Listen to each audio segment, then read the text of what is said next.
Open your TVG wagering account now and get a 50% match bonus. Make your first deposit through a preferred deposit method, such as TVG BetCash, Green Dot Money Pack, or wire transfer, and bet to get half credited back into your account.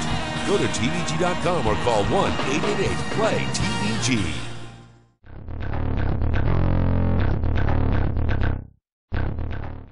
Good evening. This is HorseRacingNation.com handicapper Jared Horek, and we're going to recap the two Kentucky Derby prep races that were run last weekend, the Florida Derby and the Louisiana Derby. Well, let's start with the Florida Derby. Union Rags was your heavy favorite, but Take Charge Indy, who looked like he could be the controlling speed on paper, he went right out to the front, and he was able to control the pace. He went 47.71, a 112.09 for the 6 furlongs, and he was able to just slow the tempo down, and he was able to go wire to wire for the upset victory. He did win by 1 length. Now the key to his victory was the fact that the 2 fractions in between the 4 furlongs and the 6 furlong fraction, he went 2 furlongs in 24.38, so he was able to slow it down in the middle of the race. Meanwhile, behind him, El Padrino was racing wide, and he was also, he had Union Rags pinned in.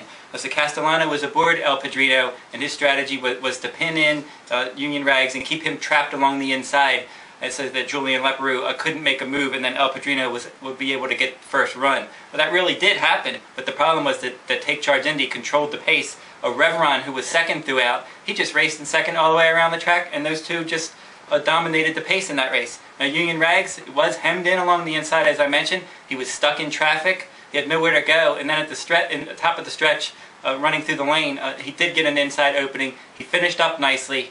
He was beaten a length and a neck, only a neck at a second place, and then he galloped out in front of the field. Now, that was a decent prep.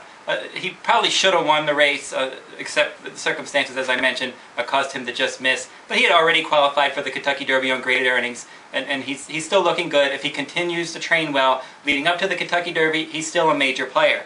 Now El Padrino could be in trouble on the graded earnings front. He has $250,000 in graded earnings. He's sitting, I think, around 19th right now on the list. There's plenty more graded races to be run, so he could be in trouble. He's on the bubble. He still needs to get in. Reveron's another one. He has $220,000 in graded earnings. Now Take Charge Indy, you have to look at it this way. He was able to, everything went his way. He controlled the pace. He did everything right, and he only got a 95 buyer speed figure. So that's probably the best that Take Charge Indy can do.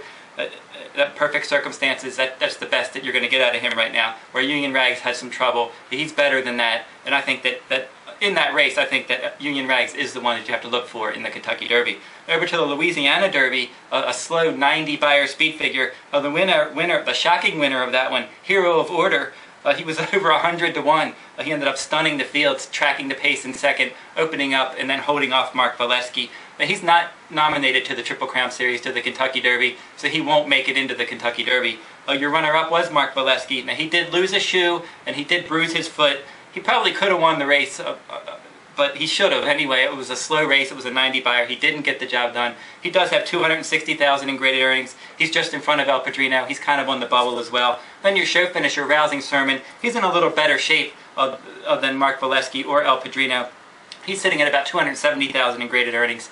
And he's a closer. He makes his usual late run, but he just doesn't look good enough at this point. Now, this week we had the Wood Memorial featuring Alpha and Gemologist. Santa Anita Derby, Creative Cause is going to be your big favorite. And then we also have the $500,000 Illinois Derby. And the winner of that one will get in because they'll get probably about $300,000 in graded earnings. And the horse topping that list right now is Currency Swap. Now that'll wrap up this week's Video Race of the Week. This is HorseRacingNation.com handicapper Jared Horek. Good luck at the races.